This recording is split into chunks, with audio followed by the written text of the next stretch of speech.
সামনে যেহেতু কোরবান, কাচ্চি বিরিয়ানি রান্না করা এখন থেকে শুরু করে দিলাম। তাই বড় বড় পিসের কয়েকটা মাংস আর কয়েকটা আলু আর কাচ্চি বিরিয়ানি মশলা, পেঁয়াজ, রসুন, আদা, তারপর গরুর দুধ, বাদাম বাটা, সস এগুলো দিয়ে ভালো করে মেখে নিব।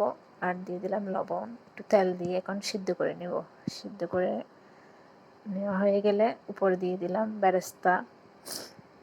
বেরেস্তা দেওয়ার পর এখন হাফ সিদ্ধ করে রাখা বাসমতি চালটা উপরে দিয়ে দিলাম। তারপর দিয়ে দিলাম ঘি, এখন দিয়ে দিলাম একটু ফুড কালার, তারপর দিয়ে দিলাম পেঁয়াজ বেরেস্তা। খুব সহজে করতে চাইলে আপনারা কিন্তু এই ভিডিওটা দেখতে পারেন। খুব অল্প সময়ে কিন্তু হয়ে যায় এভাবে করলে। কোরবানির জন্য চাইলে এটা খুব অল্প সময়ে হয় এবং খুব সহজ রেসিপি।